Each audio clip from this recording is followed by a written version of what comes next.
Welcome. I'm so glad you've tuned in to Hope for the Uprooted. I'm Susan Miller with one of those sticky throat things, and I sound like I'm in a tunnel.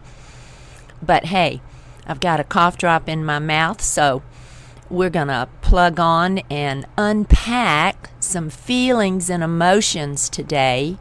The emotional impact of moving, of being uprooted. And that is something that as women we deal with. Change is loss, and loss is grieving.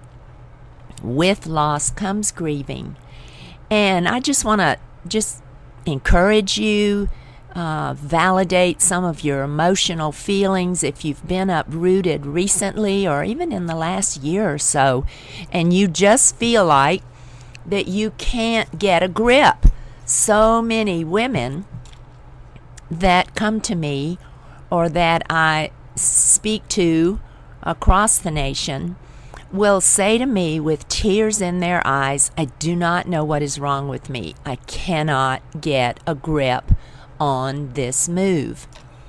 It happens with military spouses. It happens with corporate, with any arena of those that move. And so many women say, I left behind everything. It's like a pattern. It's like your faces and your names are different, but your stories are the same. You are so not alone when you find yourself just crying uncontrollably because you can't find the right Christian radio station on the radio, or the newscaster on TV is not familiar, and you feel like, what's wrong with me? These are little things, and I'm just losing it. And so many times when your entire root system has been pulled up from friends and family and places and homes and churches that you love, that has been a part of your world, when that's pulled up from you in a move, you feel like that everything everything that is familiar has been left behind, and that all you have is brown boxes. And the difficulty of that can leave you feeling emotionally devastated, emotionally discouraged, disillusioned. And there are those of you listening that I'm just speaking right where you are, honey. I'm speaking right where you live, because you're living that right now. And, it has an enormous effect. What you leave behind has an enormous effect on your ability to adjust and start over in a new place. And so many times your whole countenance is different. You feel different from the inside out, and you feel like that you are grieving, and you truly are. To validate that, you're going through a grief process for everything that you have left behind. And the emotional impact of that severing of a relationship or a place or a home or a church can be devastating. But I want to tell you that you're not weird and you're not crazy, and that you are indeed going through a grieving process, much like what we go through with any major loss. So many principles, biblical principles and practical principles that I share with you on my podcast are applicable to anyone that has been uprooted through change. It could be divorce. It could be downsizing. It could be through health issues or through deployment, or any kind of major uprooting will take you through a grieving process. And let me just remind you that the steps of grieving that movers feel, or that anyone might feel, just to remind you, you may go through a denial. You may have just moved to, let's say, Podunk USA, okay? My anonymous name for anywhere you might be.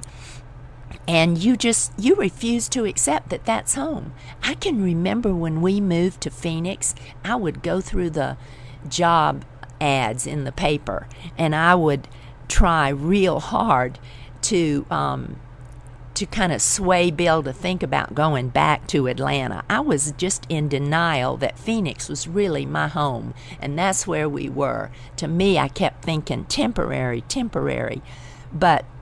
And I remember not even wanting to get an Arizona driver's license or an Arizona plate for the car. I was in so much denial.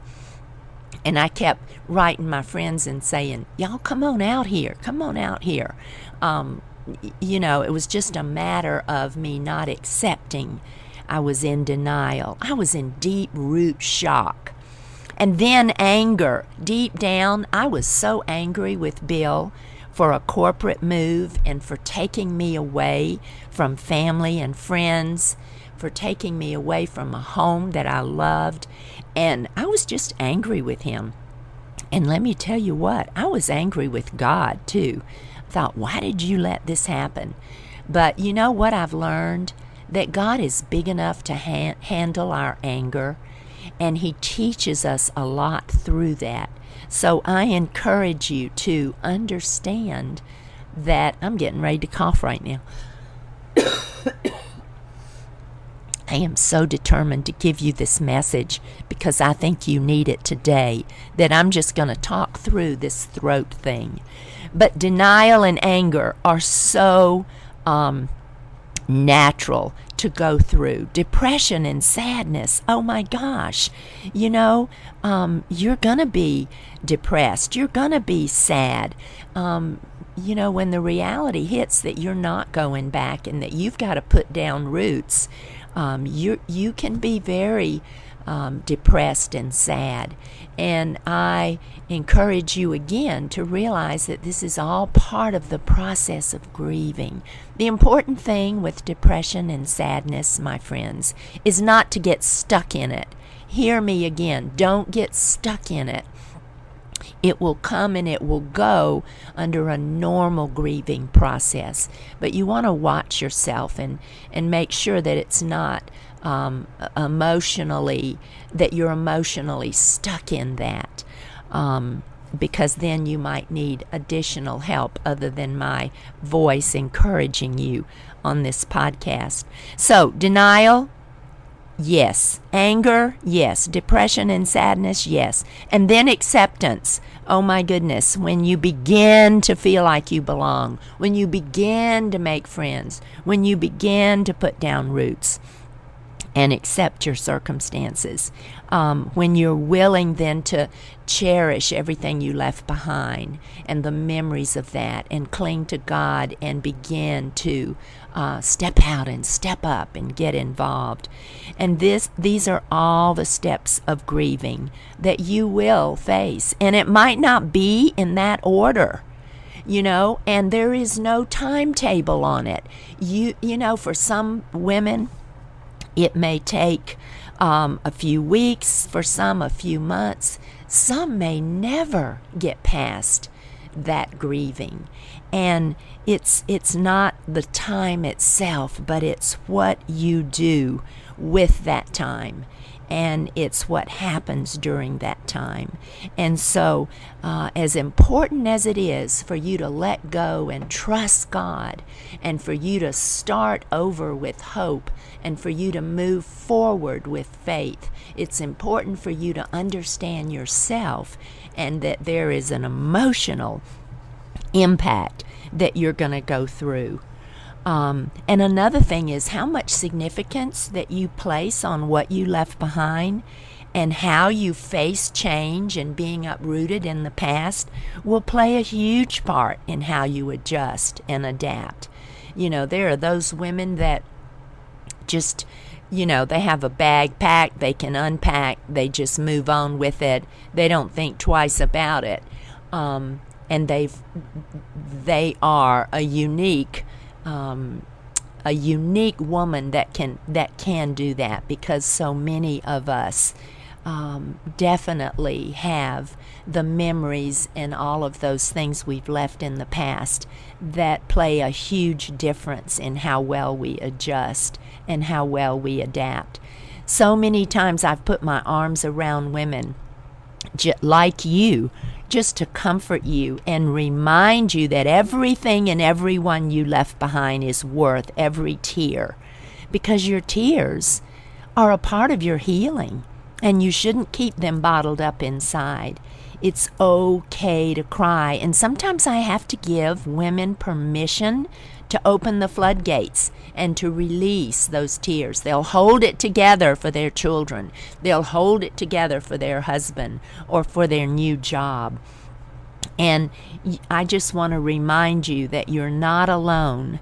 You may feel cut off from your family. You may have left behind a home that you loved, a job that you loved, but you are not cut off from God. He did not bring you to this new place you are to abandon you. And I want those words to give you assurance and to help you put life in perspective. God can do great things in this move for you. And there will be those emotional lows that are a normal part of letting go. But I want to remind you of a couple of things that you need to know. And one is, you're not weird or crazy. You are definitely going through that grieving process. And I add a sidebar, just remember you don't get stuck in it, okay? And then the other thing is, I want to remind you that it is okay to cry. Now, you don't want to cry day and night 24/7. You want to pull yourself up by your bootstraps and put on those stilettos and throw those shoulders back and face this new place and get involved and join a church, get in a Bible study, join a community group, go to Zumba, join a gym, whatever it might take to get you out and get you involved. But it is okay to cry. You will have those moments, unexpected, where out of the clear blue you'll just start crying. And then to remember that you're not alone. You're not alone. God will never leave you or forsake you. You may be lonely, but you are never alone. And what a comfort God's word is for us when we are going through that grieving process. Might I just share one of my favorite scriptures with you, and the value that it had in my 14 moves. Jeremiah 29:11. For I know the plans I have for you, declares the Lord, plans for welfare, not for calamity, to give you a future and a hope. And then Deuteronomy 31:8. Do not be afraid. Don't be afraid. For the Lord will go with you, will go before you, and will be with you. He will not fail you or forsake you. Oh, may those verses just be a soothing balm that is poured over you, and that you begin to absorb and realize that you're not alone. My friends, so many times we get stuck in those past circumstances or hurts, in all the attachments that we left behind. But God is going to do new things beyond what you can imagine. And I encourage you to look again at your life with eyes of faith, with eyes of trust, with eyes of depending on a God who is unchanging in your changing world. Let me tell you something. God will make a way for you in this unfamiliar place, and He will transform your desert of disappointment into rivers of renewal. And you have to stand on His promises. And you have to know that with God there is hope for the future, regardless of the past, regardless of what you've left behind. I know when we left Atlanta, and I left my dream home, and I thought nothing will ever take the place of this home. It was everything I'd ever wanted. And as we drove away, all I could see was that wonderful home. But you know what? That home in Atlanta had become my security and my identity. I ask you, what have you left behind that's become your security and your identity? You see, that home was the place where I belonged, and I didn't care about finding another home. I knew nothing else would come close to being me, to reflecting me. And so I learned a lot about myself. I learned a lot about houses from that move.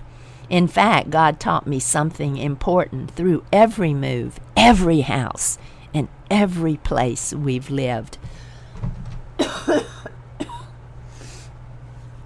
Have you ever stopped to ask yourself, what is God trying to teach me through all of this? These are some of the things that God has taught me. Security doesn't come from a house or from anything for that matter. Real security comes from only trusting in God. And another thing I learned was a house can bring me happiness, but it can't make me happy. It can't make me happy. Things cannot make you happy. They can bring you happiness, but they can't make you happy. Happiness is circumstantial. If everything is going well around you, then you're happy. But your real joy comes from inside and comes from knowing Jesus and being rooted and grounded in Him. The other thing I learned that God taught me was many times to grow as a person, I needed to move beyond my comfort zone. I was so comfortable in Atlanta. Oh my gosh, I knew where everything was, where the shopping was. I had family, friends there, knew all the outlets, had a great church, loved my home, my neighborhood. But I was in a comfort zone, and God needed to move me out, to pull my roots up and plant me in another place in order for me to grow. And I learned that spiritual growth comes in learning to depend on God to meet my needs. So many times we depend on people and things and stuff to meet our needs when only God can do that. People, places, and things should not be held on too tightly. And boy, was I good at holding on things too tightly. But they can keep you from embracing what God has planned for you. And so those are the things I learned, and I learned them the hard way. So I hope by passing on these things that God taught me through leaving behind a home will help you. As a woman, you have an overwhelming need for that sense of belonging and that sense of community. And so many times it is that loss of family continuity, of personal history, that will leave you fragmented and disconnected. But I encourage you to understand that even though the pain of separation and the reality of being rootless will leave you wounded and will affect you emotionally, that you can move past this. You can start over. And you can begin to move forward. I hope that these few things have not only validated you, but have encouraged you. My desire for you with the emotional upheaval of a move, that you will find that Jesus Christ will root and ground you, and that you will allow yourself to grieve, but you will remember the things that God teaches you through this move. I will see you next time, and hopefully this throat will be all cleared up. And hey, you have a great day.